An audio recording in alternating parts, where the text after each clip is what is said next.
Assalamualaikum warahmatullahi wabarakatuh. Alhamdulillah rabbil alamin. Hamdal hamidin. Hamdal mustaghfirin. Hamdan yuafi ni'amahu wa yukafi'u mazidah. Asyhadu an la ilaha illallah wa asyhadu anna Muhammadan abduhu wa rasuluh. Allahumma salli wa sallim wa barik ala sayyidil wujud. Sayyidina Ahmad, Sayyidina Muhammad wa ala alihi wal mahdi khalifatihi wa sallam.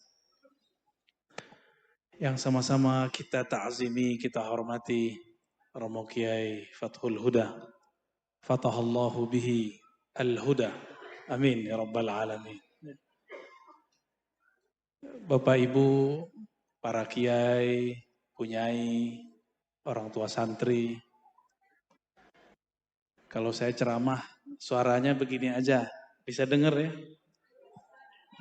Enggak bisa teriak-teriak, kecuali lagi marah.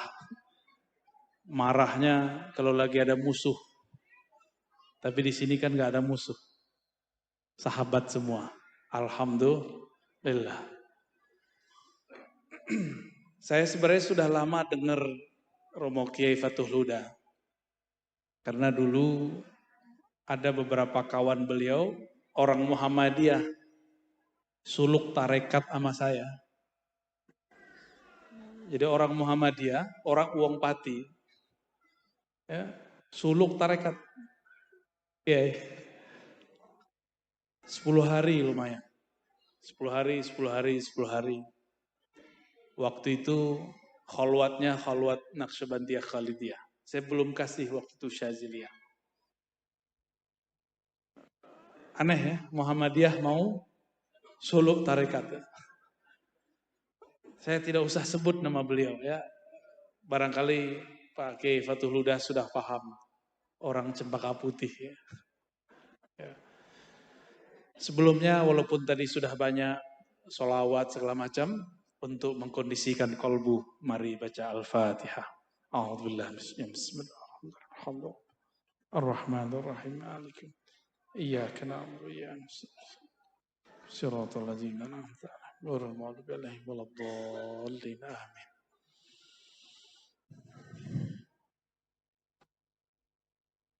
Di dalam surat Asy-Syams Allah bersumpah, yang sumpahnya itu membuat kita hari ini menikmati siang, malam, termasuk badan ini. Dimulai dari bersumpah dengan matahari, wasyamsi. Dengan cahaya matahari Allah bersumpah. Sumpah itu hanya boleh dengan Allah. Lalu kenapa Allah bersumpah dengan matahari? Karena matahari itu adalah salah satu mahakarya Allah Subhanahu wa ta'ala. Lalu di tengah ayat, nah ini pendek cerita, Allah kemudian bersumpah, dan pasti ini penting. Wa nafsi wa ma sawwaha. Ini berkaitan dengan slogan Ma'had ini insyaallah. Tapi kita akan baca dengan cara yang berbeda. Insya Allah. Allah bersumpah, wa nafsi wa ma sawwaha. Demi jiwa. Dan apa yang telah Allah sempurnakan kepadanya jiwa. Apa yang Allah sempurnakan pada jiwa? Yaitu ruh. Sawwaha biruhi. Dengan ruh yang ia tiupkan.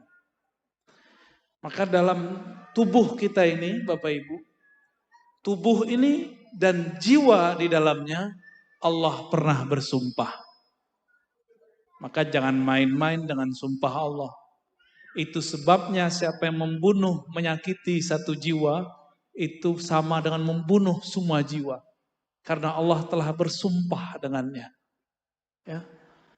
Wa nafsiu wa ma sawwaha. Sawwaha, Allah sempurnakan ia dengan ruh.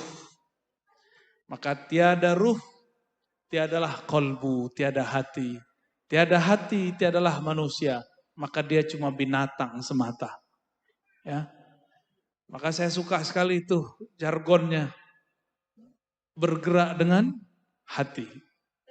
Karena hati itu pergerakannya mesti lewat ruh. Wama sawwaha. Ya. Berarti waw ini kan waw atof. Allah bersumpah dengan apa yang ia tiupkan. Berarti Allah bersumpah dengan ruhnya juga. Lalu baru ada kalimat, ini kalimat penting. Bahwa ternyata semua orang bisa berdialog dengan Allah. Ini ayatnya. Fa'alhamaha fujuraha wa taqwaha. Pelan-pelan arti ayatnya. Fa'alhamaha. Maka Allah Ta'ala mengilhamkan. Apa arti ilham? Apa arti ilham? Ilham sama dengan wahyu. Ikhbarun sari'un. Pengkhabaran yang cepat kilat. Terus apa yang Allah kabarkan? Bahwa di dalam jiwa fa'alhamaha fujuraha. Di dalam jiwa ada sisi fujur, keji, ingkar, maksiat. Ada di dalam jiwa saya, jiwa Bapak Ibu sama. Walaupun saya didaulat jadi penceramah, bukan berarti saya selamat. Sama. Apalagi Bapak Ibu sama. Maka kita nggak boleh jijik dengan orang maksiat. Karena kita juga bermaksiat. Fa'alhamaha. Allah kabarkan. Bukan Allah mengajarkan. Ini salah. Jadi ada orang menerjemahkan Allah lah yang menyuruh orang untuk fujur. Itu iblis yang menerjemah. Allah cuma kasih tahu di dalam jiwamu. Ini pakai ha. Fa'alhamaha.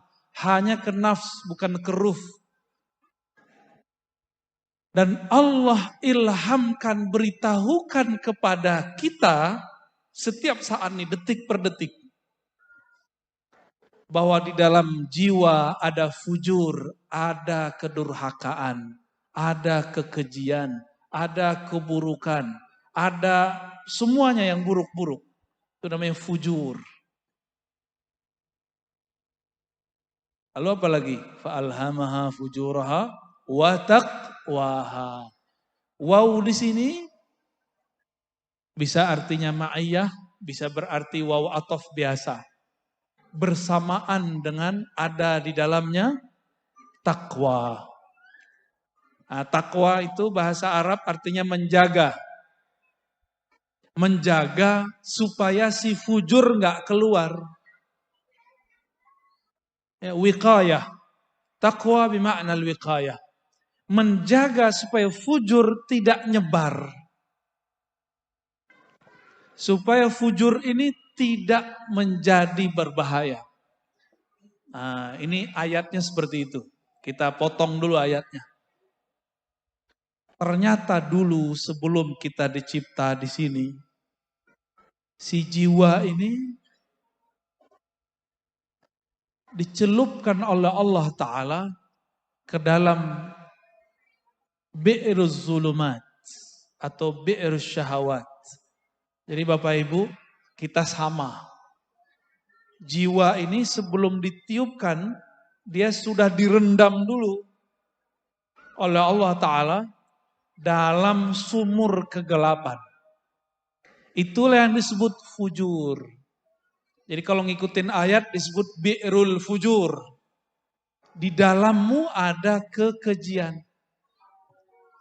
Maka coba aja rasakan. Dalam taat pun kita bisa riya. Tapi nggak usah khawatir. Dalam maksiat pun masih ada kesadaran. Benar gak? Kalau orang maksiat pengen sadar gak? Banyak orang maksiat pengen sadar. Maka saya mengartikan waw itu waw ma'iyah. Bersamaan. Ya, fa'alhamaha fujuraha ma'at taqwa. Ya, ma'at taqwaha. Itu barengan terus. Sumur semakin dalam dikubur, direndam, maka semakin tebal hijabnya. Itulah yang membuat kita kalau zikir nggak pernah fokus. Ibu-ibu, kalau sholat khusyuk nggak? Khusyuk apa kusut? Mulai dari takbir sampai assalamualaikum, ingatnya siapa? Karena sholat pakai ini. Sholat kok pakai otak. Kan ustadz-ustadz sekarang pinter-pinter ngajarin jamaah sholat pakai otak. Gimana caranya? Menerjemah kata-kata. Itu nggak benar. Memahami boleh, menerjemah jangan. Karena menerjemah pakai otak. Otak itu banyak cabangnya. Coba, kalau kita pakai pikiran, mikirin bangunan dari 300 meter, jadi sekarang berapa bagi? 10. Begini, stres. Jadi jangan pernah menghadap kepada Allah dengan ini. Saya mau tanya, anak titipan Allah atau titipan suami? Bapak Ibu pernah pengen anak cowok, dikasihnya apa? Cewek. Pengen cewek, si cowok. Pengen cowok cewek nggak dikasih. Muka anak pengennya mirip kita, tahu-tahu mirip pasangan kita. Ibu-ibu ini kan paling cemburu nih, bapak-bapak ya. Waktu orang bilang, mirip bapaknya. Itu ibu-ibu cemburu itu. Kalau kita dibilang, mirip ibunya, kita seneng. Berarti yang nafsu ini.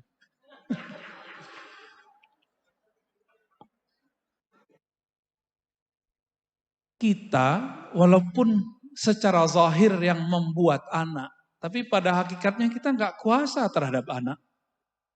Ya nggak kuasa. Ya.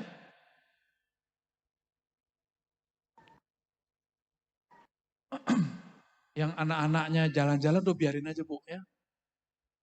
Anak-anak itu membawa rahmat. Jadi di mana ada anak-anak itu kan nggak ada dosanya. Ada dosanya nggak? Belum ada dosanya dia. Biarin aja ya.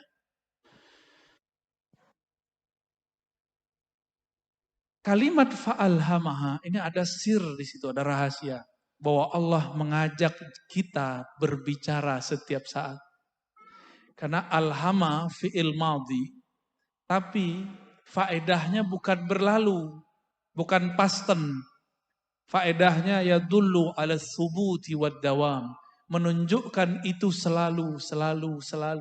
Kenapa? Allah itu qadim. Maka sering digunakan kata-kata fi'il madhi. Jadi fa'alhamaha bi'azaliyatihi. Ya. Allah mengilhamkan dengan keazaliannya. Kepada siapa Allah ilhamkan? Bukan ke dalam jiwa yang fisik. Tapi ke dalam yang membuat kita bisa mendengar dan melihat. Apa itu? Ruh. Bapak Ibu kalau sholawat tersentuh. Itu yang tersentuh siapa? Air mata. Mata yang nangis. Atau jantung yang deg-degan. Atau suara yang bagus jadi telinga kita bergetar. Siapa sebenarnya yang bergetar? Yang bergetar itu kolbu. Kolbu itu bergetar karena diberitahu oleh ruh. Karena tempat ilham bukan kolbu. Kolbu tempat Allah memandang. Innallaha yanzuru ila qulubikum. Allah memandang ke dalam kolbumu. Jadi mohon maaf nih Bapak Ibu. Perasaan merasa lebih kaya dari orang di samping itu sudah bahaya. Merasa lebih alim daripada orang di samping itu sudah bahaya. Allah mengatakan al-kibriya uridai. Merasa lebih itu hakku, bukan hak kalian. Kibriya itu kan ayyaral abdu annahu khairum min ghairihi. Seorang hamba menilai dirinya lebih dari orang lain. Saya walaupun ngaji, ngajar, ceramah, gak boleh sedikit pun terbersit merasa lebih mulia daripada yang mendengarkan. Gak boleh. Itu sebabnya sebelum saya assalamualaikum, mesti tawajuh dulu kolbunya kepada Allah. Supaya tidak terbersit merasa lebih baik. Kalau sedikit saja terbersit, maka Allah tidak lagi ridho. Karena Allah pandang kolbu, Allah gak pandang saya baca ayat. Ayat sekian, nomor sekian, surat sekian, nomor sekian. Allah nggak ridho. Yang Allah ridho kolbunya merasa apa? Ya. Saat saya sebut ayat, ridho atau tidak? Nah, di kolbu kita ada macam-macam rasa nggak? Datang, ya mohon maaf, mungkin yang datang pakai mobil merasa lebih mulia dari yang motor, hati-hati. Ya. Hati-hati. Dimiskinkan Allah nanti hatinya. Mungkin badannya kaya, dompetnya tebal, hatinya miskin. Saya mau tanya, orang korupsi itu orang kaya apa orang miskin? Benar. Ada nggak orang miskin korupsi? Gimana mau korupsi? Makan sehari-harinya susah. Orang korupsi itu orang kaya. Korupsi kan corruption, merusak. Dia merusak tatanan. Ya orang miskin apa yang mau dirusak? Nah, ayat ini mengajarkan bahwa kita selalu diajak berbicara oleh Allah. Karena Bapak Ibu, kita ini tidak terbiasa menerima kalam-kalam. Nabi SAW ajarkan sholat istikharah. Ya. Sholat istikharah itu sama dengan beli handphone. Beli handphone, pasang kartu. Beli isi pulsanya. Coba, Bapak Ibu punya handphone? Punya handphone ya? Handphonenya kalau nggak ada kartunya bisa komunikasi nggak? Udah ada kartunya. Nggak ada baterainya, bisa komunikasi? Nggak bisa. Udah punya kartu, udah punya baterai. Handphonenya handphone smartphone, bukan handphone butut yang lama. Oke. Tapi tidak punya akun, namanya email. Bisa nggak download? Tahu download? Ngambil aplikasi. Nggak bisa. Maksudnya apa? Kalau seorang hamba, dia tidak kenal dirinya, lalu dengan cara apa dia mengambil ilmu Allah? Maka dia harus kenal dirinya. Allah itu gaib atau nyata? Hmm? Ayo. Atau pertanyaannya salah? Atau dua-duanya benar? Allah itu gaib iya, nyata iya. Allah itu nyata dengan rububiyahnya, somadiyahnya, gaib dengan ahadiyahnya. Nah itu kajiannya panjang. Semoga nanti kalau pulang kampung lagi ke negeri Palang, di Palang dulu sama mertua saya ntar ya. Oh ternyata Pak Yai juga tertawan di Palang ya. Kayaknya uang Palang punya aji-ajian. Aji Malang Hati. Bapak Ibu yang melakukan Allah. Karena tidak semua kita ngerti Allah itu bicara. Maka diajarkan sholat istikharah. Tapi sebenarnya tanpa istikharah bisa bicara. Ini contoh. Kalau lagi keluar ziarah di Bonang. Ada pengemis. Hatinya ngomong kasih nggak? Kasih. Benar. Tapi setelah bisikan itu apa? Jangan kasih. Uang jahat. Gitu nggak? Yang pertama itu Allah lagi bicara ke dalam ruh. Ruh kemudian ngasih tahu ke dalam kolbu. Itu metodologinya. Allah ngomong kepada ruh, beri. Ruh menyampaikan beritanya kepada kolbu. Kolbu itu tempat menyimpan ilmu-ilmu Allah. Di kolbu itu ada banyak lagi struktur-strukturnya. Seperti bangunan ini ada ruangan tamu, ada ruang aula, ada perpus. Nah, di kolbu itu ada perpus namanya sir. Di situ tempat orang menyimpan rahasia Allah. Kalau santri nggak pernah ke library, nggak pernah ke perpustakaan, cakrawala dia dapat nggak? Cerdas nggak dia? Gimana mau cerdas dia jauh dari perpus? Sama, seorang hamba Allah punya kolbu, tapi kolbunya tidak diajak masuk ke dalam perpustakaan kolbunya bernama sir. Maka ilmunya cuma yang tertulis, yang dibaca. Disitulah banyak kiai-kiai ilmunya mentok. Berhenti. Bingung. Habis ini apa lagi? Karena dia tidak diajak mengenali cara masuk perpus. Kalau ada yang bukan siswa, santri, masuk perpus, diizinkan nggak? Ada pegawai library nggak nih? Maktabah, ada. Diizinkan nggak? Kalau nggak punya ID card? Nggak diizinkan. Inilah yang membuat kenapa kiai-kiai, santri-santri ilmunya mentok.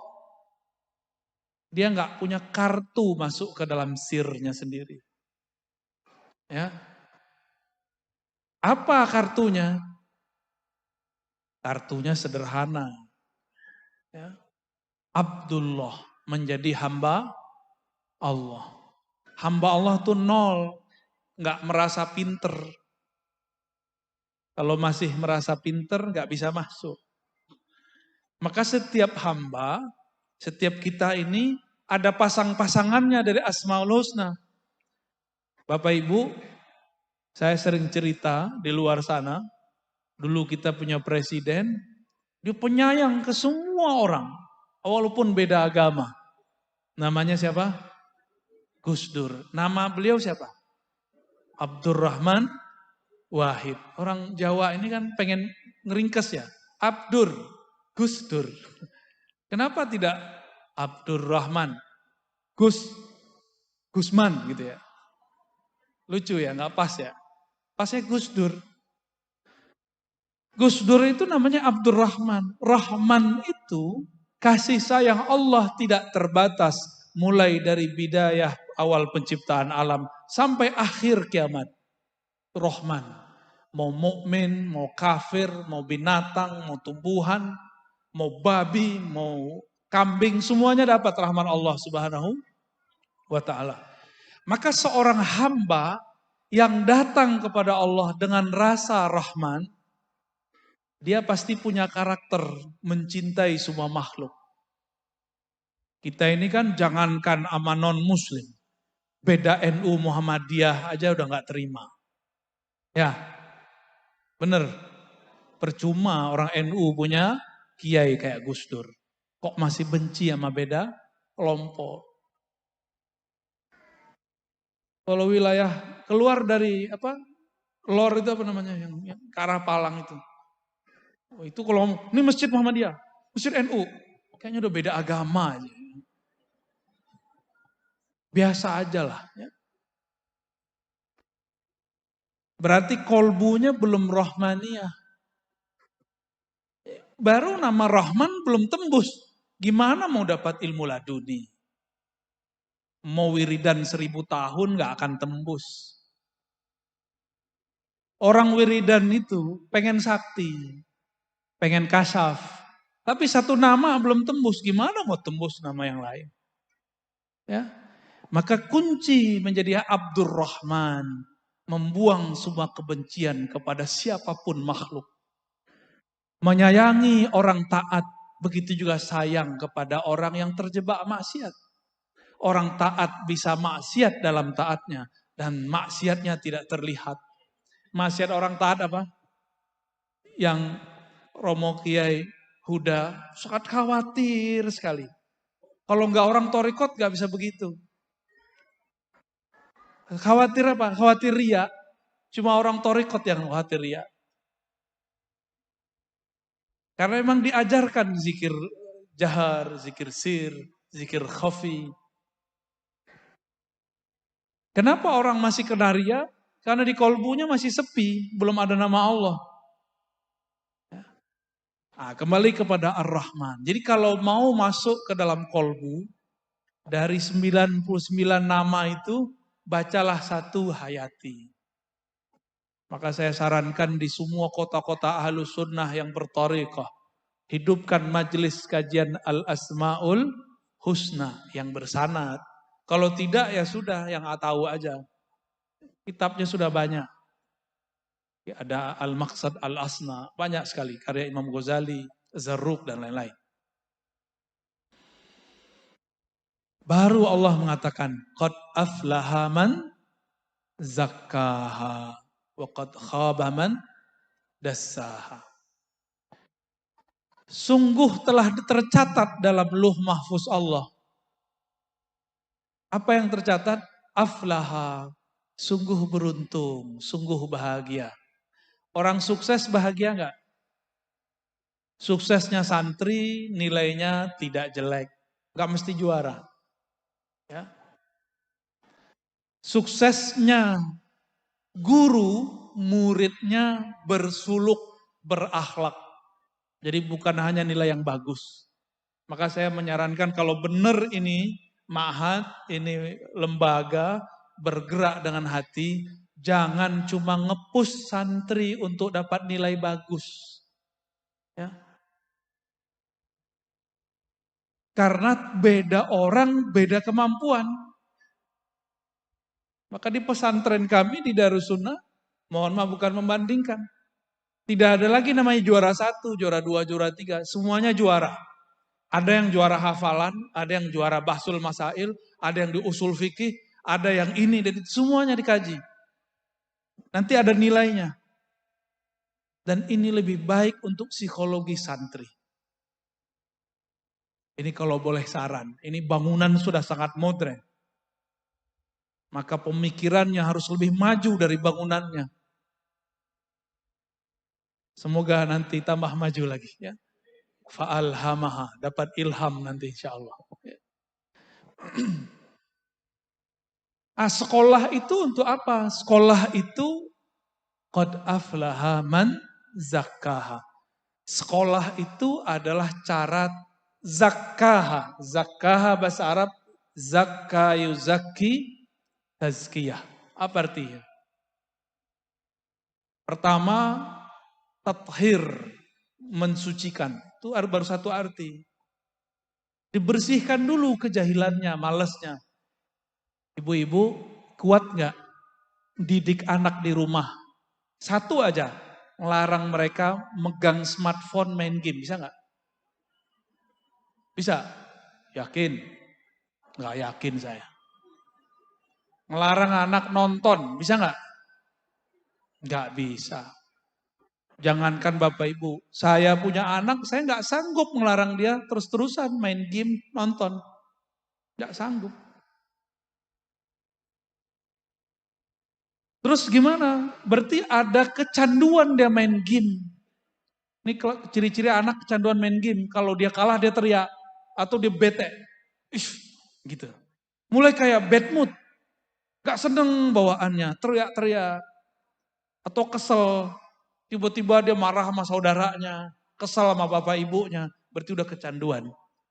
Itu harus diobati. Harus ditazkiyah.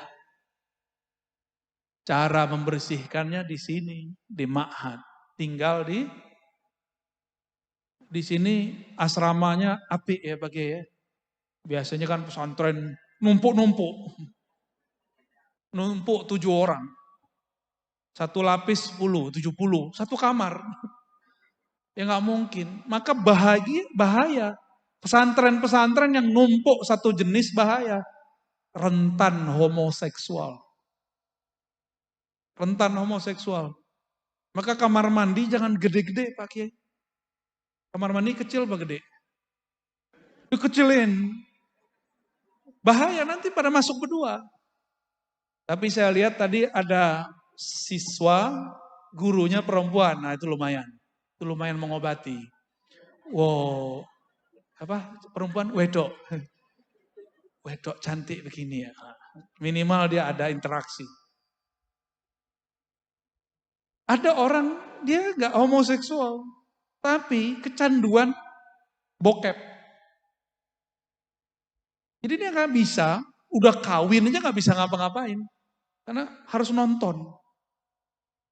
Udah kecanduan di sini. Itu harus ditazkiyah. Dan nggak bisa langsung.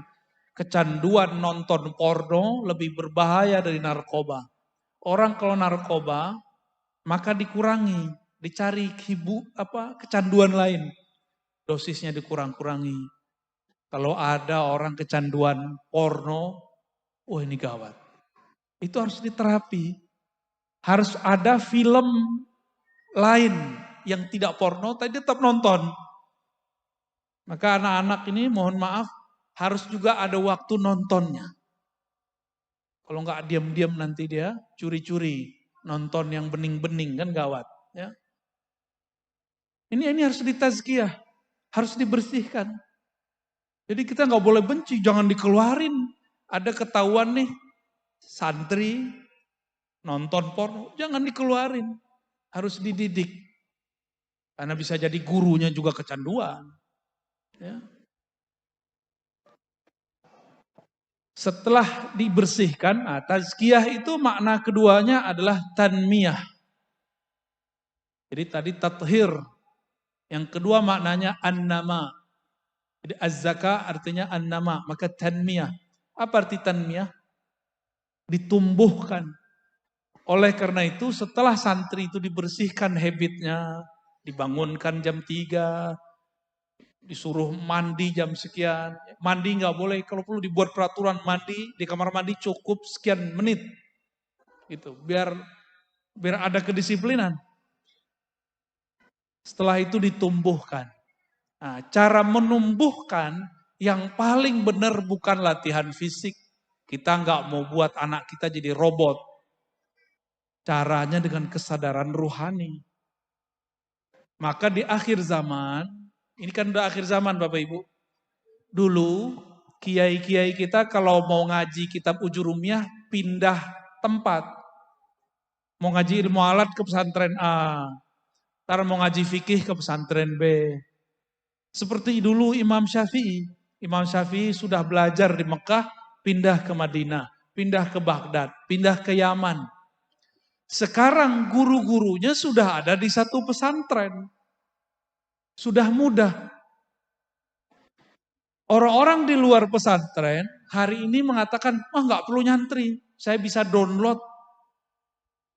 Sekarang di luar sudah begitu, kok masih ada guru kolot? Ya, gimana guru kolot? Mendahulukan latihan fisik daripada latihan ruhani. Ruhani dulu yang dilatih. Ruhani itu latihannya ilmu. Jadi dibikin sadar ini murid. Bukan dihukum, itu thorikoh lama.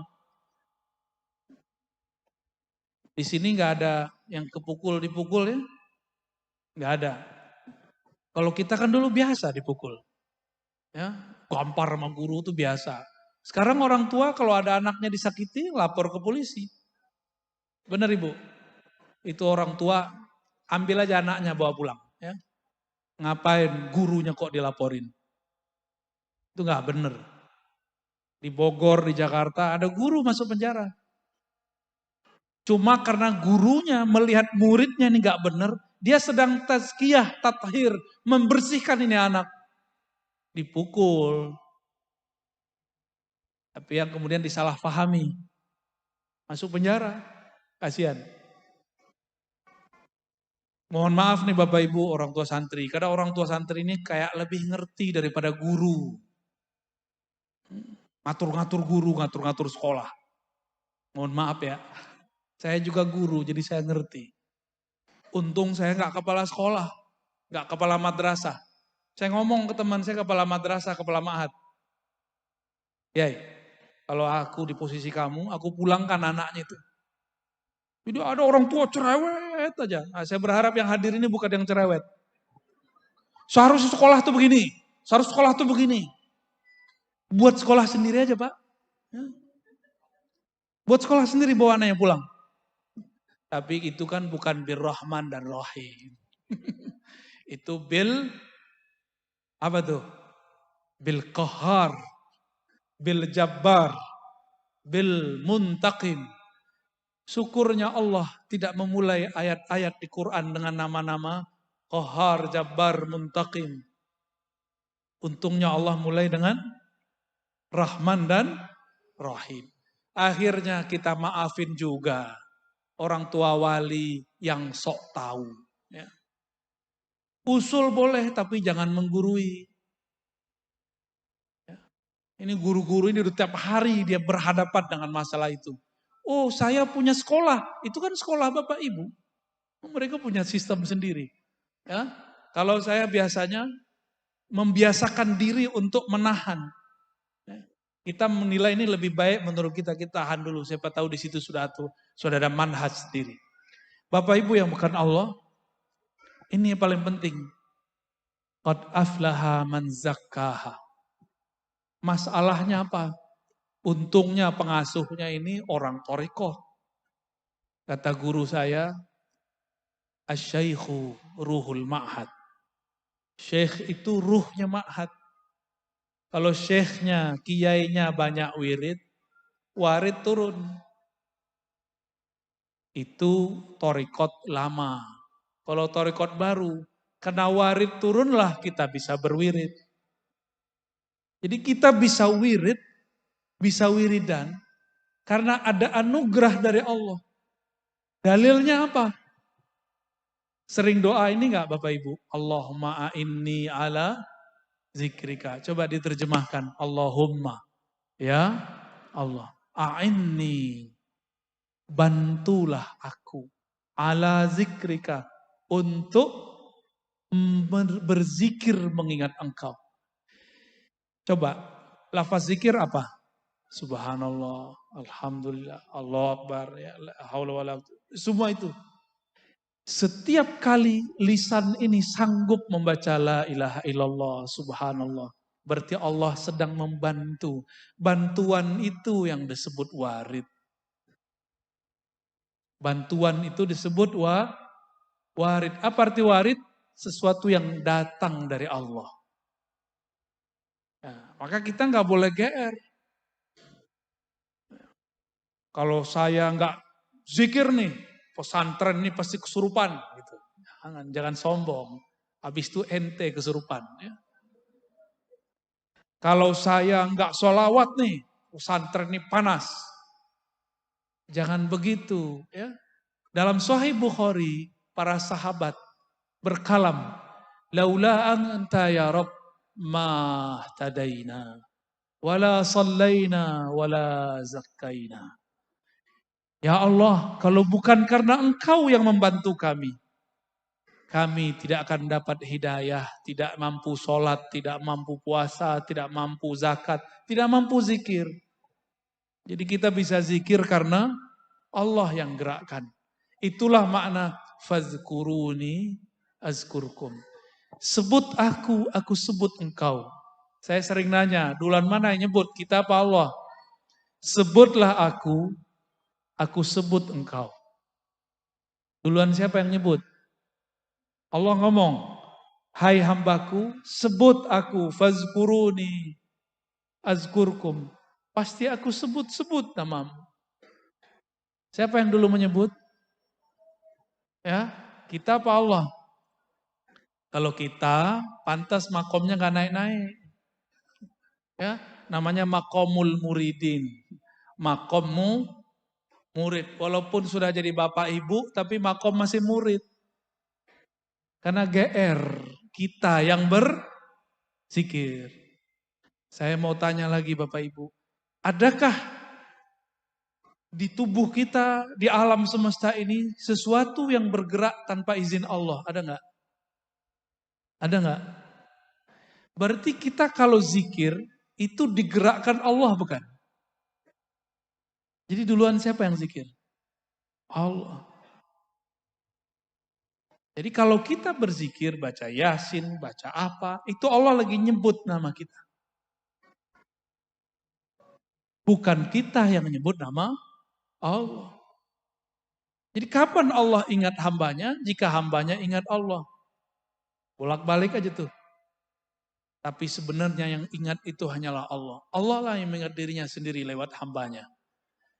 Nah, jadi kalau kita bisa zikir, itu Allah lagi pinjam lidah tuh. Lidah kita yang hina ini dipinjam untuk mampu menyebut namanya. Karena banyak orang tinggal dekat masjid, nggak masuk masjid. Berarti badan dia nggak dipinjam oleh Allah. Nggak digerakkan oleh Allah. Tapi apakah dia masih meminjam, sedangkan tubuh ini milik dia juga. Ya. Qad aflaha man zakka. Ditumbuhkan, dipupuk. Maka memberi ikop tidak boleh terlalu keras. Memberi pujian juga tidak boleh terlalu keras.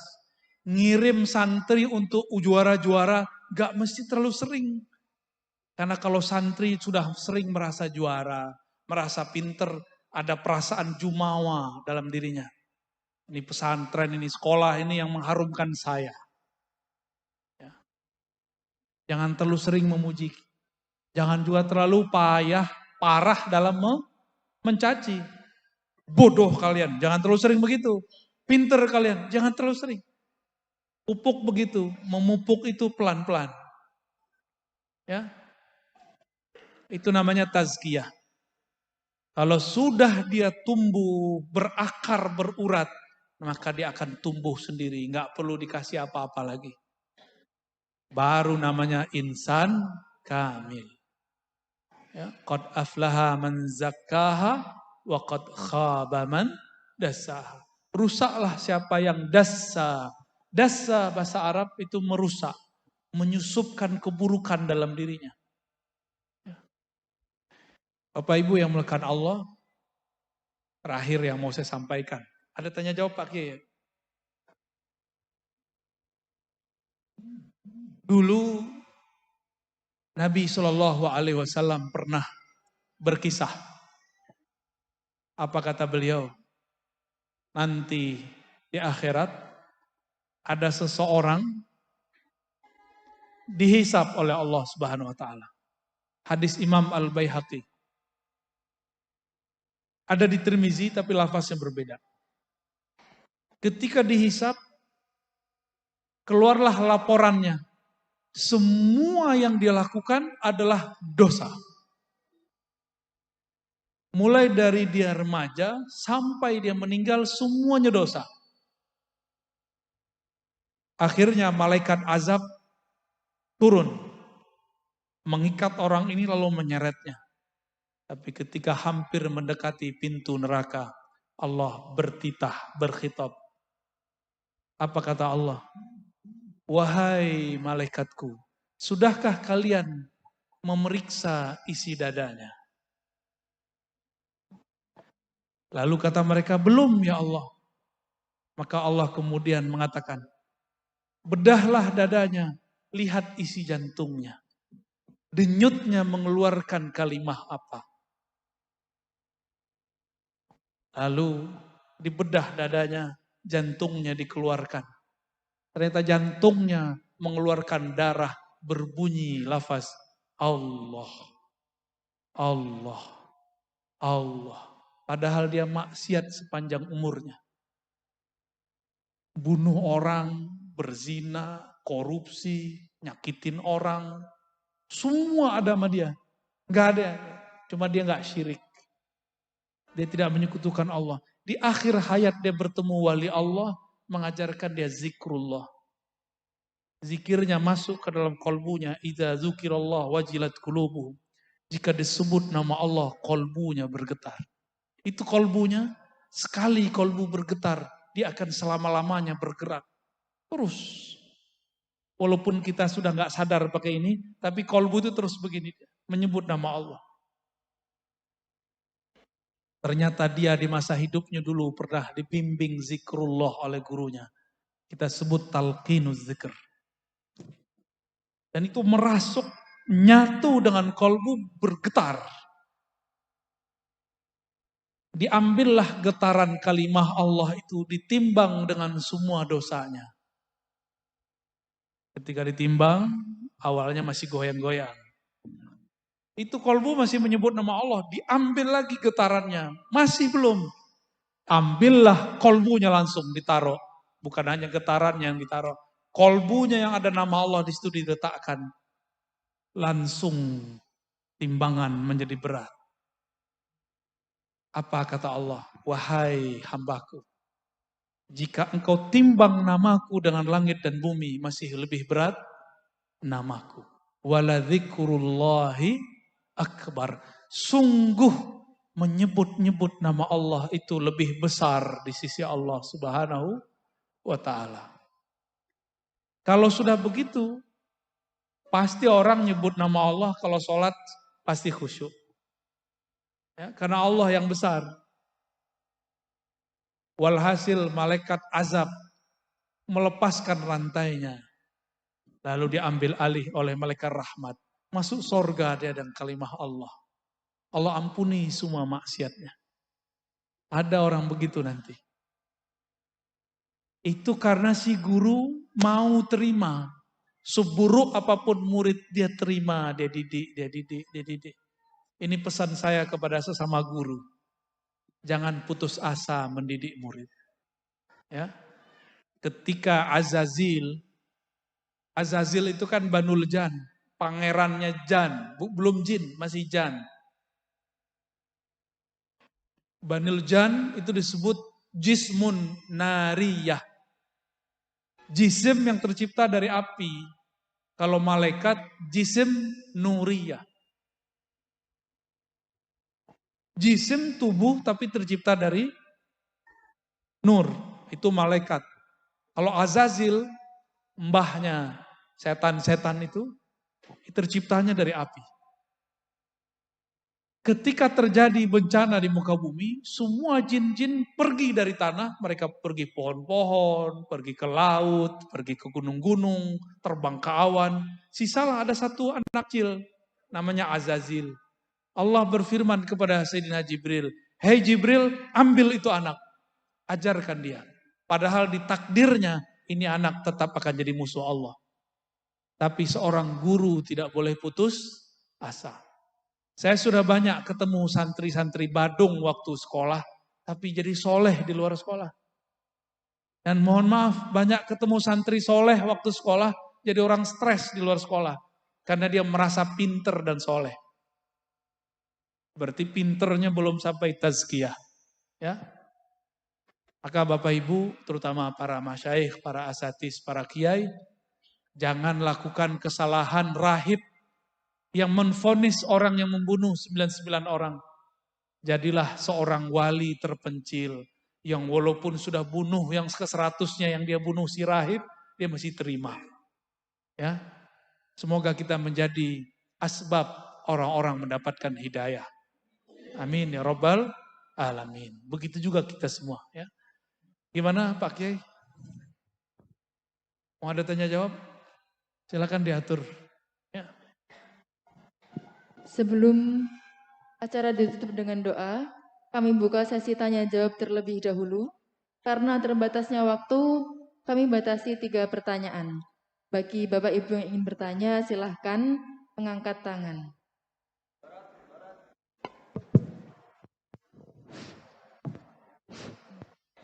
Oke, monggo Ustaz Sa'roni.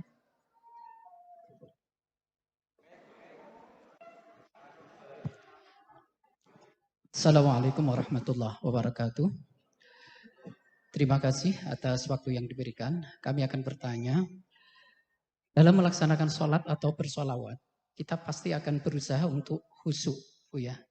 Akan tetapi seringkali kita merasakan ketika kita mau khusyuk, lebih khusyuk lagi, maka terlintas pikiran-pikiran dari otak kiri kita. Yang menjadi pertanyaan adalah, bagaimana caranya agar ketika kita bersolat atau bersolat dengan khusyuk, itu tidak muncul terlintas pikiran-pikiran dari otak kiri kita. Sehingga otak kanan kita bisa maksimal dalam khusyuk kepada Allah Subhanahu wa ta'ala. Terima kasih. Assalamualaikum warahmatullahi wabarakatuh. Salam. Langsung aja ya. Sakit langsung dijawab. Takut lupa. Kalau tamu nggak kenal Romo Kiai Fathul Huda, beliau lagi pakai baju kaos, nggak pakai kopiah, pakai topi pet, dikira cleaning service. Paham? Nggak hormat. Tapi kalau kenal, mau pakai baju apa, hormat gak? Mungkin cleaning service-nya nggak kenal sama beliau. Jangan buang situ. Gitu. Bisa jadi begitu. Jadi hormat itu adalah salah satu sikap orang khusyuk. Karena khusyuk itu salah satu maknanya adalah takzim, hormat. Tidaklah muncul rasa hormat kecuali kenal kepada yang dihormati. Coba, kalau kepala sekolah jalan nih, itu semua santri diem loh. Benar gak? Kalau kepala sekolah nih lewat, belum pengasuhnya lewat, baru kepala sekolah. Bahkan mungkin wali kelas masuk sudah diem, sudah hormat. Kita ini punya guru dua jenis. Ada guru Jamaliyah, ada guru Jalaliyah. Ada guru Jamaliyah, dia berwibawa dalam kasih sayangnya. Ada guru Jalaliyah, dia berwibawa dalam ketegasannya. Ini saya nggak tahu nih para ustadz ini yang mana ini ya. Coba, dulu pernah jadi siswa, jadi santri, senang sama guru tegas atau guru penyayang? Senang sama guru penyayang apa tegas? Yang mana? Penyayang. Benar. Tapi guru tegas perlu nggak? Perlu.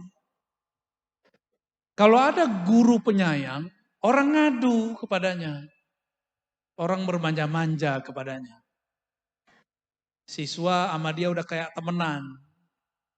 Tapi kalau ada guru Jalaliyah, tegas. Itu santrinya takut. Kalau gurunya udah lewat langsung begini. Nunduk, bener.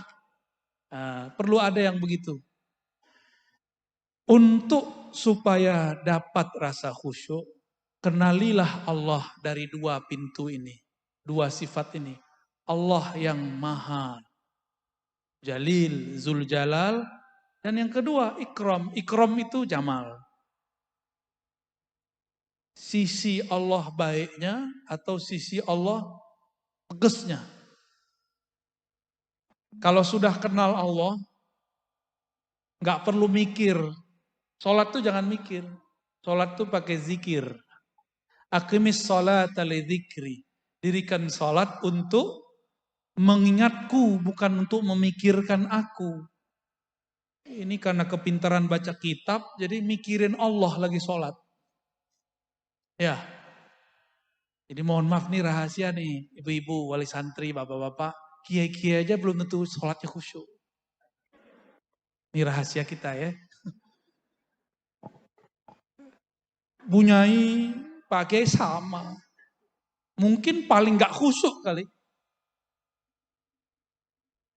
Karena mau sholat, kebawa urusan santri ke dalam sholat. Ini kan gawat.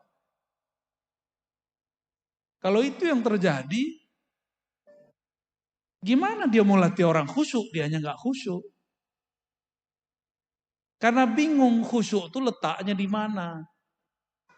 Supaya mudah harus tahu alamat khusyuk. Alamat khusyuk ada di kolbu. Lau khasya'at qalbuhu la khasya'at jawarihu.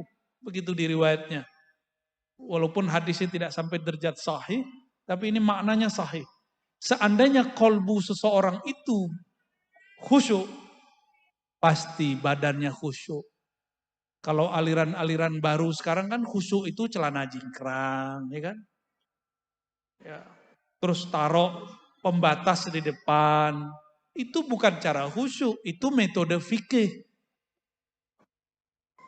Kalau zaman-zaman guru saya dulu sholat pakai baju batik itu bid'ah Pak Kiai. Tuh, beliau tuh ya. Rais tuh.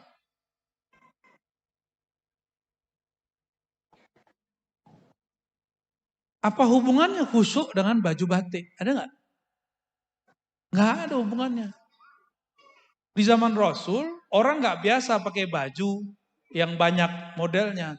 Maka Nabi menghindarkan itu karena menghindari kemewahan. Beda bab.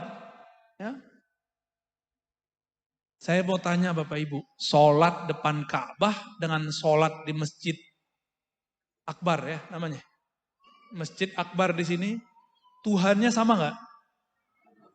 Sama Tuhannya. Beneran? Jangan-jangan beda lagi Tuhannya. Kalau sama, kenapa rasanya beda?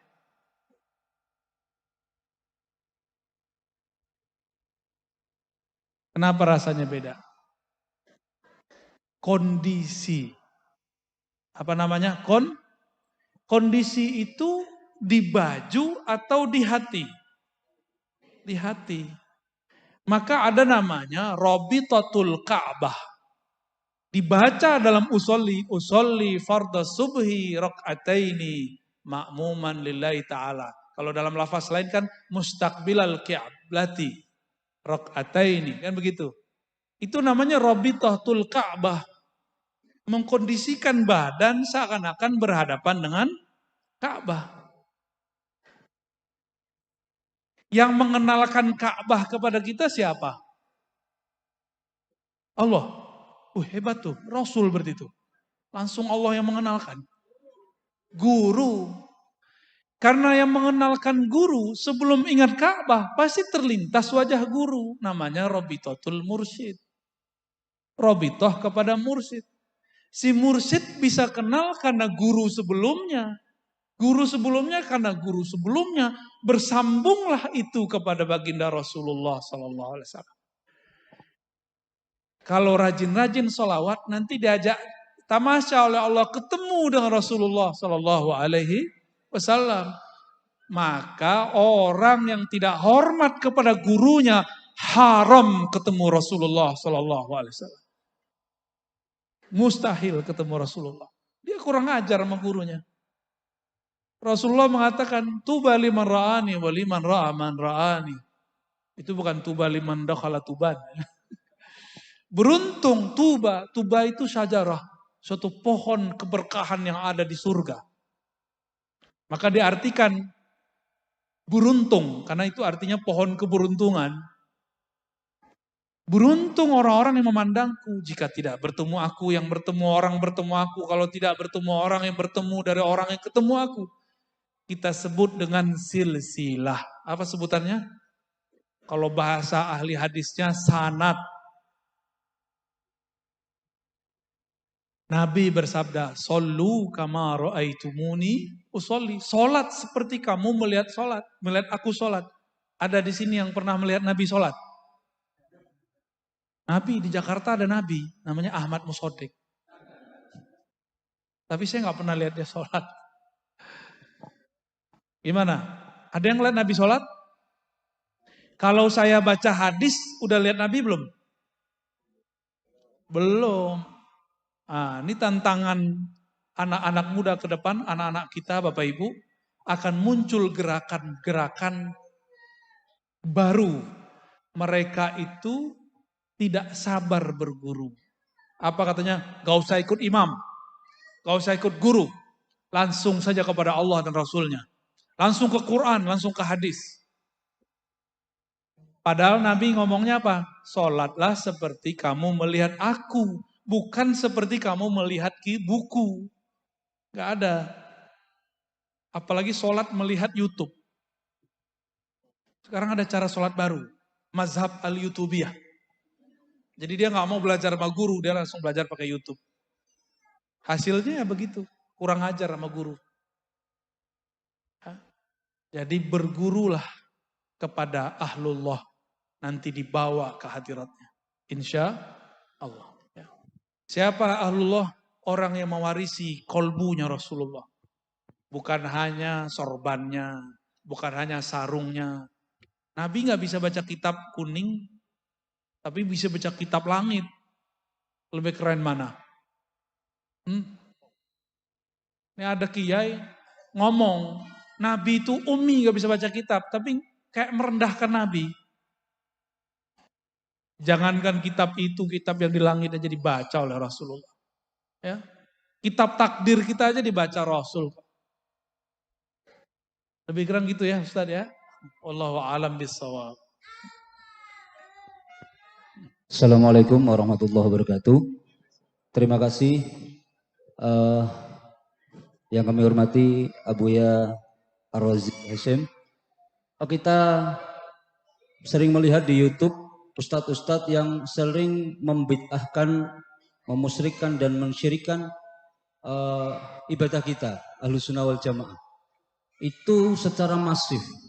Dan efeknya saya pikir itu sangat berbahaya karena di luar Jawa kemarin, NTB kalau nggak salah, sampai ada pembakaran dan lain sebagainya. Ini kita mensikapinya seperti apa, Ustadz? Karena secara masif mereka terus-menerus membid'ahkan dan bahkan mengkafirkan kita. Bagaimana kita menghadapi atau mengkanter mereka-mereka Ustadz yang ada di YouTube? Terima kasih. Assalamualaikum warahmatullahi wabarakatuh. Assalamualaikum warahmatullahi wabarakatuh. Karena YouTube ini bisa didengerin siapa aja, di mana aja, maka kita harus ada di YouTube. Kalau TV kan gak bisa dibawa kemana-mana, kegedean. Ya, YouTube bisa ditonton di mana aja, sebelum tidur. Bahkan ada yang jadi pengantar tidur ya. Gimana sikap kita terhadap dai-dai yang membid'ahkan amalan Ahlus Sunnah wal Jamaah? Kalau dulu ahli kitab menganggap Nabi Muhammad dan para sahabat itu sesat, lalu Allah berfirman, idfa' billati hiya ahsan. Idfa' billati hiya ahsan. Ya, biarin Bu, kasihan anaknya nangis. Ya. Saya juga punya anak, jadi saya tahu perasaannya. Ya. Idfa' billati hiya ahsan. Tolaklah, tanggapilah dengan cara yang lebih ahsan. Ahsan itu kalau dia ilmiah, kita harus lebih ilmiah. Dia baca hadis, kita harus lebih mantep baca hadisnya. Dia penampilannya keren, kita juga harus keren penampilannya. Dia ceramahnya bisa dipahami banyak orang, kita juga harus mulai membahasakan ceramah kita supaya didengar oleh banyak orang. Dia keras, jangan dengan keras, itu namanya ahsan. Kita dengan kelembutan. Tidak adalah kekerasan dilawan dengan kelembutan kecuali yang keras kalah. Benar nggak Bapak Ibu? Bapak Ibu lebih paham dari saya lah ya. Keras, lembut. Bapak-bapak ini keras. Ya, dipegang ibu lemes langsung. Makanya Allah itu Rahman Rahim. Kalau bahasa anak muda sekarang di kampus, Allah maha feminin. Maha Rahman dan Rahim. Bukan maha kebapaan. Gitu ya. Jadi kita harus mulai. Maka ustadz-ustadz yang bagus di sini secara hujjah, keaswajaannya terlatih, harus mulai masuk ke YouTube. Masuk ke Facebook, masuk ke Instagram. Gak usah keren pakai video yang bagus. Pakai yang kecil ini apa namanya? Smartphone. Jangan bergerak sendiri, bergerak berjamaah. Ya. Bergerak sendiri berarti kita yang pengen terkenal. Kita nggak mau terkenal, capek Pak terkenal itu. Nggak enak terkenal itu. Tapi lebih enak terkenal di langit. Ya. Kalau terkenal di langit, orang terkenal di bumi dipatwal sama polisi. Di langit juga sama. Kalau terkenal di langit ada patwal langit, cepat usulnya kepada Allah Subhanahu wa Ta'ala. Jadi kita harus membalas dengan yang baik. Sekarang mereka belum main fisik, Pak. Tapi nanti bakal ada masa mereka main fisik karena itu kabar dari Rasulullah Sallallahu Alaihi Wasallam. Surya, tempat mantu beliau, Gus Syafiq, itu sudah main fisik, udah dor-doran. Irak sudah. Mesir gagal. Untung masih ada Al-Azhar. Apalagi Yaman udah masuk. Libya sudah gagal. Sekarang pemerintahan baru nggak beres-beres. Nunggu nih, Saudi ini nggak tahu. Habis itu Indonesia. Indonesia habis itu. Jadi kita ini seharusnya beberapa tahun kemarin sebelum pandemi sudah perang. Target mereka udah begitu. Muslim bunuh Muslim. Cuma beda politik. Cuma beda 0. Alhamdulillah Allah masih sayang. Masih banyak wali Allah di negeri ini. Maka Bapak Ibu tetap kita doakan negeri ini supaya tetap aman. Sampai kapan wallahu a'lam. Karena ke depan sudah tambah berat, tambah berat, tambah berat, tambah berat. Dan kita sedih, jangankan orang awam, aparat aja sudah ada yang kesusupan. Aparat Pak, kesusupan gimana? Jadi kita nggak boleh kemudian, saya zuhud nggak mau ngajar di dinas. Harus ngajar Pak, harus masuk ke polisi, harus masuk ke tentara. Jangan sok-sok zuhud, udah begini zamannya. Maka para kiai, para ustadz, para guru, mohon jangan menutup diri lagi. Ya, ayo temani saya berdakwah di sosial media. Ya, tapi jangan berbicara yang nggak ngerti. Wala taqafu ma laysa laka bihi ilm. Jangan kamu berpendirian, berwukuf. La taqafu waqifan, kan begitu. Jangan kamu wukuf, berpendirian terhadap sesuatu yang kamu tidak paham. Bisa juga mauqufan, suatu pemahaman. Jangan coba-coba komentar kalau nggak ngerti. Norak nanti. Jika dia bawa hadis, kita bawa hadis. Kalau dia bawa kitab, kita bawa kitab. Gitu. Dia bawa ayat, kita pakai ayat. Dia bahas tentang tasawuf, pakai kitab. Kitabnya kitab Ibnu Taimiyah. Balasnya harus pakai kitab Ibnu Taimiyah. Jadi jangan dilarang santri, ustadz-ustadz yang jago ini baca kitab Ibnu Taimiyah. Alhamdulillah saya banyak yang saya khatamkan buku Ibnu Taimiyah itu. Jadi mereka mau belok kemana aja kita kejar. Ya, bener nggak? Ternyata nggak bener. Contoh, mereka mengatakan tawasul syirik. Benar nggak? Ibnu Taimiyah tidak mengkafirkan, tidak mensyirikkan tawasul semua. Ada tawasul yang dibolehkan. Apalagi, mereka mengatakan robitoh mursyid syirik. Tunggu dulu. Ibnu Qayyim murid Ibnu Taimiyah berrobitoh kepada Ibnu Taimiyah. Ya, zikir nggak boleh dengan angka tertentu. Lah Ibnu Taimiyah ba'da subuh sampai istiwa zuhur nggak berhenti baca zikrullah. Ibnu Taimiyah imam Salafi Wahabi. Nah, saya mau tanya nih, di sini akidahnya pakai kitab apa? Jangan sampai kitab Soleh Fauzan. Ya. Di kitab itu dianggap syirik orang tawasul, dianggap syirik orang tabaruk, dianggap kufur orang maulid karena menyerupai Nasrani.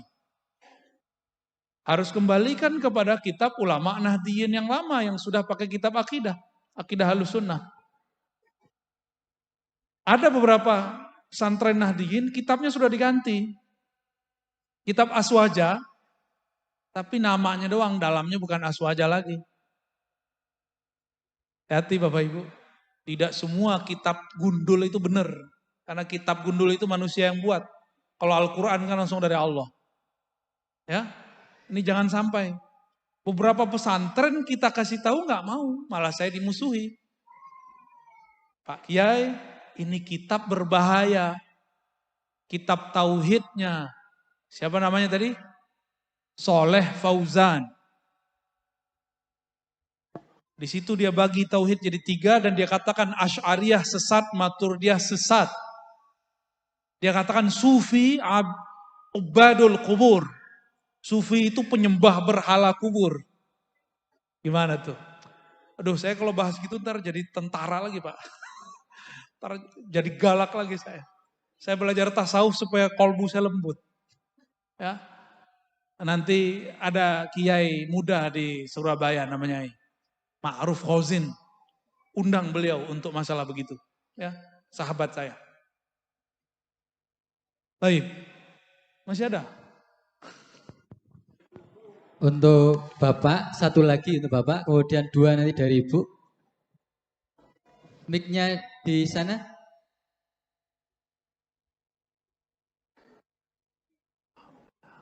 Ustaz, ini. Mohon nanti sebutkan nama sebelum bertanya.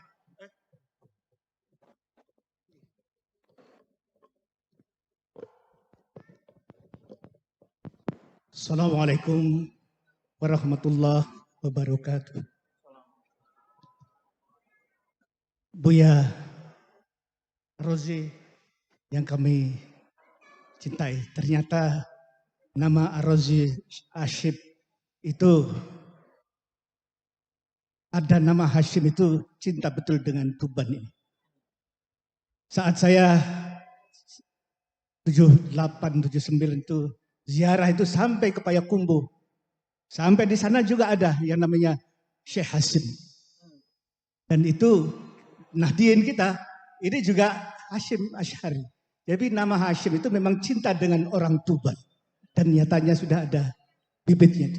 Nah, untuk selanjutnya mempersingkat waktu sebelum pada Buya, ini tadi ada dari Kiai Romo Kiai Huda, itu soal wali, bumi wali, gak usah khawatir. Karena ruh wali-wali Allah dan ruhnya ini orang-orang yang bertarikah Naksabandi seperti itu akan hadir juga di sini. Jadi Bapak Buya Rozi yang kami sayangi, dengan adanya mereka yang dikembangkan di sini, tentunya insya Allah ini yang akan menjadi, tadi ceritanya dan sebagai senjata tangkal radikalisme dan intoleransi itu. Hanya masalahnya yang satu, karena ini adalah berkaitan dengan jargon yang Buya juga menyetujui, itu bergerak dengan hati dan mencerdaskan generasi. Tentunya bina anak soleh lembaga ini, tentunya yang kita bukan khawatir, harus kita tangkal yang namanya di tingkat nasional itu, kita harus berpartisipasi untuk menjaga keutuhan dan rentan terhadap malpraktisnya surau-surau atau pondok-pondok kita. Mudah-mudahan di Tuban ini jangan terjadi, tentunya competitive advantage dan value added-nya itu barangkali Buya bisa memberikan solusi kunci apa dan bagaimana yang efektif dan efisien bagi anak-anak didik kita ini. Kiranya demikian. Terima kasih. Assalamualaikum warahmatullahi wabarakatuh. Baik. Ada 2 Pak, cara efisien. Pertama, manhaj Qur'ani, yaitu ilqaul qissah. Jadi harus guru-guru ini harus punya bank kisah. Dulu ahli hadis supaya muridnya jadi muhaddis besar, sufi supaya muridnya jadi sufi besar, setiap penutupan kuliah atau ngajar selalu ada kisah yang diceritakan. Di Quran dikatakan faqsusil qasasa, berkisahlah engkau. Karena itu cepat masuk. Kisah itu nggak perlu dihafal, cukup dinikmati. Nah, kenapa hari ini banyak santri-santri, siswa-siswa kaku? Karena yang dikejar cuma kecerdasan otak kiri. Nilai, teori, hafalan. Tapi kurang dinamis, kurang harmonis. Rasanya kurang.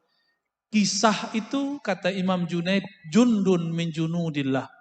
Maka tidak ada mursyid, tidak ada wakil talqin, tidak ada sufi, tidak ada ahli thariqah, kecuali dia mengajar pakai kisah dan analog. Kisah dan kias, analog. Jadi guru-guru ini harus di training untuk berkisah.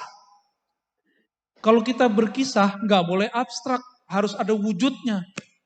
Jadi menyebutkan dengan detail suatu hari. Nah, coba bapak-bapak ini kan jamaah tidur hari Jumat ini. Bener ya? Itu gratis ya. Kalau hari Jumat, khotibnya memulai pada suatu masa, pada suatu hari, pasti nggak tidur. Tapi kalau khotibnya mengatakan, marilah kita meningkatkan, cuma itu doang. Nanti kita lagi, hendaklah engkau. Itu semua cuma teori-teori dan kita sudah capek dengarnya. Kita sudah bosen diceramahin orang. Karena dari kecil sudah diceramahin orang tua. Benar. Maka para khotib, tolong kembangkan perintah ini. Faksusil qasaso, perintah dari Allah SWT. Berkisahlah engkau, bukalah khutbah dengan kisah. Atau kisah diri sendiri, atau kisah ulama, atau kisah nabi, para sahabat, atau kisah sebelum alam semesta dicipta. Itu buat orang akan bangun. Matanya mungkin merem, tapi dia bangun secara rohani. Ya, itu pertama Pak ya. Jadi guru-guru harus punya bank kisah. Maka guru ini jangan cuma baca cerpen cerita cinta, ya, baca Facebook, kan rajin nih baca Facebook. Jadi orang kita ini rajin baca Facebook. Tapi baca buku beneran gak jalan. Ya. Yang kedua, diambil dari kisah Nabi SAW ketika beliau nyuruh para sahabat di musim haji berwudu. Tawaddu'u. Nabi mengatakan wudu. Tapi mereka bingung. Nabi ngapain ya? Nabi cuma ngomong, tawaddu'u. Jadi orang itu nggak ngelihat mulutnya. Yang dilihat apa? Perbuatannya. Maka Nabi masuk ke dalam kemah, istri Nabi kemudian mengatakan, wahai suamiku baginda Rasul sallallahu alaihi wasallam. Sahabat itu nggak melihat mulutmu, mereka melihat tangan kakimu, badanmu. Terus maksudnya gimana? Ya engkaulah yang duluan berwudu. Bukankah setiap engkau wudu, air wudu mau diperebutkan? Nabi itu kalau wudu, airnya nggak ada yang buang. Kalau air wudu kita, para ustadz nih, para kiai, itu jangan diambil, jangan diminum. Karena kami ini banyak dosa.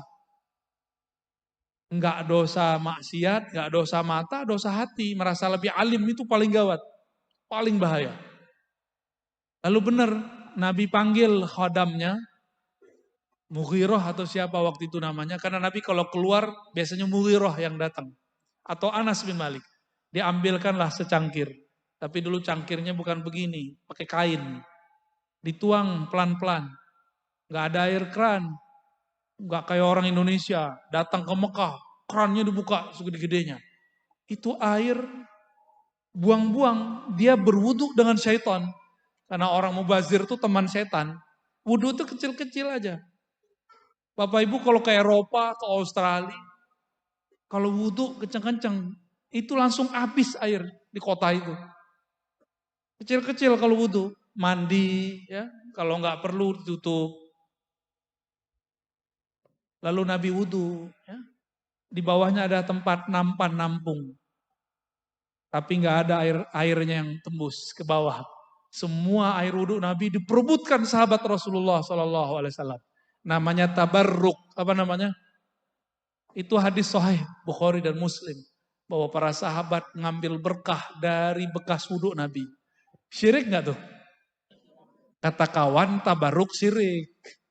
Ya. Jadi seandainya Rasulullah hidup zaman ini, mereka akan memusyrikkan Rasulullah. Akan menuduh sahabat-sahabat Rasul itu musyrik.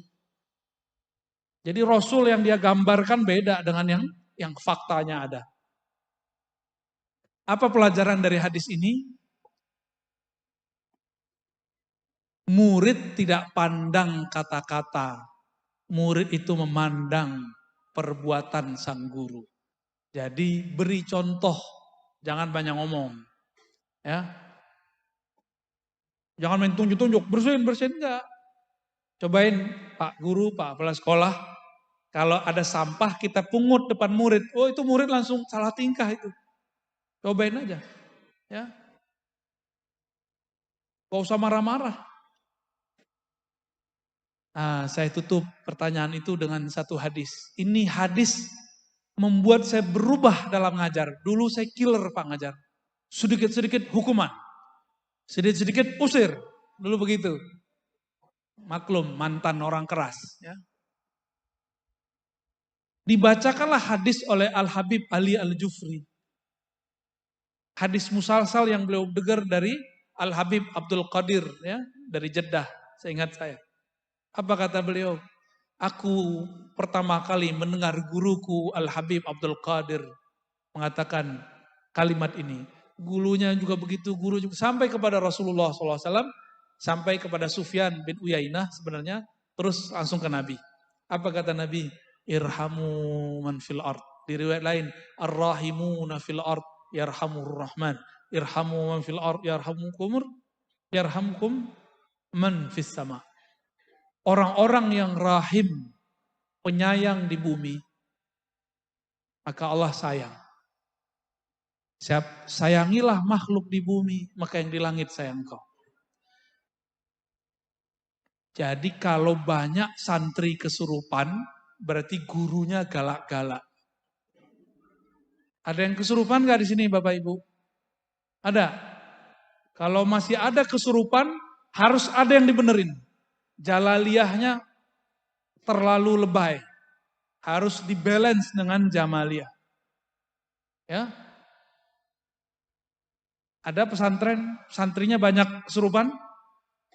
Pesantren, ada kan? Itu berarti gurunya terlalu banyak memberi beban. Nah, ini kan saya lihat daftarnya ke Kementerian Agama ya, Pak Kiai. Bener. Wah itu berat itu. 2, Kementerian, waduh kasihan itu santri kita ya. Jadi santri kita berarti dapat 2 muatan. Kalau otaknya nggak kuat-kuat amat tuh, gawat. Maka santri harus dibikin santai. Berarti sehari dia berapa mata pelajaran, Pak? Ada berapa tuh? Dari pagi sampai sore. Ada mata pelajaran Kementerian Agama, ada pendidikan. Berarti santri-santri itu orang hebat. Ketika yang umum cuma belajar 1 muatan, dia belajar 2 muatan. Nanti kuliah gampang insya Allah. Yang penting jangan stres. Ya. Kalau kami dulu mensiasati, fikih Kementerian Agama itu diganti pakai kitab fikih Arab. Jadi mereka tetap belajar kitab. Walaupun cuma dasar-dasar matan ujurumiyah. Daripada fikih proyek, kan fikih proyek itu Pak. Buku modul-modul itu proyek itu, bukan lillahi itu. Lil fulusi ta'ala. Sedangkan Imam Malik mengatakan wa malillahi baqiyah. Yang karena Allah pasti kekal. Itu sebabnya buku-buku modul setahun ganti. Coba kita nyantri dari dulu sampai sekarang masih jadi santri. Nggak pernah ganti matan takrib. Ada yang berani ganti? Pecat jadi ustadz. Ya, nggak berani kita ganti. Kenapa? Lillahi baqiyah. Sepengarangnya mengekalkan itu dengan cara memulangkan itu kepada Allah. Dia niat nulis kitab karena Allah. Niatannya itu cukup kan? Cukup. Satu lagi, Abu ya. Terakhir, di belakang ya, yang belakang, kerudung hitam, badik hijau, mohon diberikan mic-nya.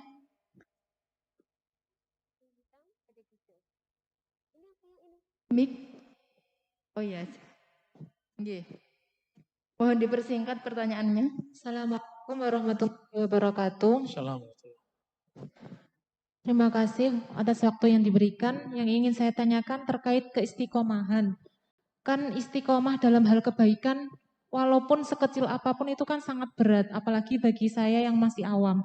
Nah dari sini apakah ada amalan khusus yang bisa mengikat keistiqomahan itu agar terasa ringan ketika dilakukan? Itu yang pertama. Yang kedua, saya ingin meminta sesuatu terkait jenengan tadi kan membahas tentang pentingnya sanad atau silsilah keilmuan. Dari sini saya ingin meminta ijazah jika jenengan berkenan masalah doa yang tadi jenengan jelaskan, yakni Allahumma a'inni ala dzikrika wa syukrika wa husni ibadatik.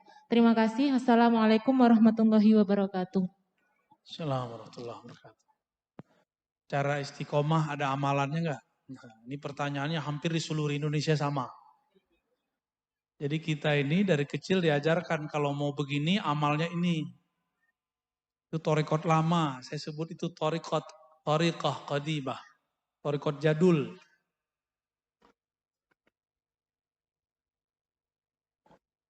Wa ma khalaqtul jinna wal insa illa liya'budun.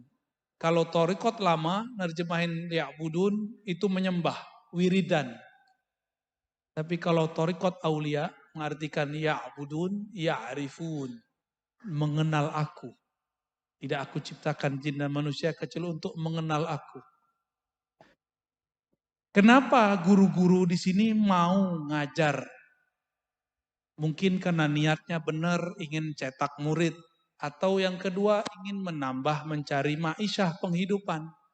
Maka dia mau berangkat pagi pulang sore. Kenapa ada orang mau jadi PNS, mau jadi karyawan, mau jadi kontraktor, segala macam, pengusaha, dagang. Karena jelas yang dia tuju, yang dituju adalah kesejahteraan. Kalau PNS gajinya sekian per bulan, karyawan di akhir bulan. Maka dia mau bermacet ria, berangkat pagi, pulang sore, berangkat pagi, pulang sore. Udah bosan begitu masih terus istiqomah. Kenapa dia istiqomah? Berharap ada buahnya di akhir bulan. Namanya gaji. Ratib syahriyah, bahasa Arab. Paham analognya? Kenapa orang semangat kerja? Karena ada yang dituju. Dia tahu yang dituju dia namanya fulus. Ini sumber kesejahteraan dia. Maka dia mau bekerja siang bahkan malam. Kenapa ada orang istiqomah? Karena dia faham, dia beramal untuk siapa. Dia ngerti dia sedang berdialog dengan siapa. Kalau tidak faham dia ibadah untuk siapa, maka yang terjadi hambar. Istiqomahnya putus-putus. Jadi nggak ada amalan fisik, yang ada amalan ruh. Amalan ruh adalah ma'rifatullah. Maka kenalilah Allah sedekat-dekatnya, sebanyak-banyaknya. Semakin ilmu Allah itu dibuka, semakin kita merasa tidak berilmu. Jadi amalannya amalan ruhi. Kenali yang engkau sembah, maka engkau akan istiqomah. Lalu tips terakhir. Tips terakhirnya, kalau ketinggalan bolong, wajib dikodok. Itulah kelebihan orang tarekat. Orang tarekat ini tidak hanya istiqomah bekerja. Ini Bapak Ibu, kita kerja di suatu kantor. Kita meninggalkan pekerjaan kemarin sore. Ketika esok masuk, itu kerjaan dikodok enggak? Atau dibiarin? Dikodok apa dibiarin? Dikodok. Kenapa bisa mengkodok amal dunia, tapi tidak bisa mengkodok amal akhirat? Jangan-jangan kita nggak percaya Allah, lebih percaya fulus. Benarlah kata Nabi, Ta'iba Abdud Dinar, akan lelah, sungguh lelah, dan selalu lelah orang yang menghambakan dirinya cuma untuk mencari kesejahteraan fulus. Kesejahteraan harta. Capek. Coba ibu-ibu ini kenapa mau melahirkan? Karena suaminya dia cintai. Dia sayang kepada anak, ini anaknya. Coba samping-sampingan duduk, tapi bukan anaknya. Mau nggak gendong-gendong? Sorry, emang anak gua. Ya, nggak mau kita. Mohon maaf, dipipisin anak sendiri. Marah nggak? Habis pakai baju bagus-bagus begini, tiba-tiba dipipisin anak sendiri. Marah nggak? Digampar nggak anaknya? Enggak. Malah kita gemes, ya salam. Ya. Malah dipeluk-peluk anaknya. Malah dicebokin baik-baik. Bapak Ibu kembali ke yang tadi. Kita kalau kenal, kita pasti istiqomah. Jadi amalnya bukan baca ini, baca itu thariqat jadul. Udah ketinggalan thariqat begitu. Orang sekarang udah pakai gadget untuk masalah duniawi. Untuk masalah ukhrawi. Belum ada percepatan thariqah. Ya. Thariqah itu harus ada revisi, namanya thariqah. Tujuan kita mencapai ma'rifat. Beda zaman, thariqah harus ada revisi. Walaupun namanya Naqsyabandi, Syazili, Qadiri. Harus direvisi metodenya. Nah itu kewajiban para mursyid-mursyid yang wasilin ilallah. Ya, yang kenal kepada Allah. Tentu atas izin Allah dan restu Rasulullah Sallallahu Alaihi Wasallam. Gak boleh buat thariqah sendiri. Ya, begitu juga dalam yang tadi. Adapun ijazah mengenai doa Allahumma a'inni ala dzikrika wa syukrika wa husni ibadatik. Ini adalah doa yang diajarkan ke Nabi kepada seorang sahabat dan Nabi mengatakan inni uhibbuk. Disebut al-musalsal bil mahabbah. Musalsal dengan cinta. Setiap guru mengatakan, wahai muridku aku mencintaimu. Maka saya mengatakan, ayuhal hadirun hadirat inni uhibbukum. Aku mencintai yang hadir semuanya. Fakulu fi kulli dubiris salah. Maka tolong dibaca setiap selesai sholat. Apa yang dibaca? Yang bicara nggak dapat ijazahnya. Ya. Fakul fi kulli duburis salah. Allahumma a'inni ala dzikrika wa syukrika wa husni ibadatik. Ini kalau saya pakai jalaliyah saya udah marah-marah ini. Tapi kalau pakai jamaliyah kita maklumi ya. Udah capek ya duduk dari tadi pagi ya. Ya. Apa kata Nabi? Aku cinta kepada engkau wahai Abu Darda, wahai Mu'az, wahai sahabat. Ya. Maka bacalah setiap selesai sholat. Atau dubur sholat artinya ujung sholat. Sebelum assalamualaikum boleh. Allahumma a'inni ala dzikrika wa syukrika wa husni ibadatik. Ya Allah bantulah aku mengingat engkau. Yang kedua wa syukrika. Ini doa minta kaya tanpa perlu fulus. Jadi jangan minta fulus kepada Allah. Mintalah syukur. Orang kalau syukur pasti punya wa syukrika. Nabi itu nggak pernah minta ya Allah kayakan aku enggak. Tapi Nabi minta ghayahnya. Minta ma'rifatnya. Ma'rifatnya fulus itu syukur. Jangan minta fulusnya. Jangan minta bikin rumah. Jangan minta beli mobil. Maka kalau ketemu Pak Yai Huda, jangan bilang, Romo Yai doain bisa beli rumah. Jangan begitu doanya. Doanya gimana? Romo Yai doain supaya jadi hamba yang bersyukur. Kalau orang bersyukur berarti dompetnya, mobilnya, rumahnya, bojone. Itu bahasa kasar ya. Harus kursus dulu Pak Yai. Biar ngomong Jawanya halus. Jadi kalau orang bersyukur, pasti dia sudah diberi. Maka Nabi mengatakan, Allahumma inni ala zikrika wa syukrika. Gak minta banyak harta, tapi minta syukur. Berarti di atasnya banyak harta. Coba cek, Nabi itu pemimpin Madinah. Pak Yai ini waktu jadi bupati gajinya sekian, sedikit gajinya. Tapi yang banyak tunjangannya. Nah, coba bayangkan ini pemimpin Jazirah Arab. Kira-kira per hak digaji berapa? Kaya Rasulullah itu. Jangan bayangkan Rasulullah itu miskin.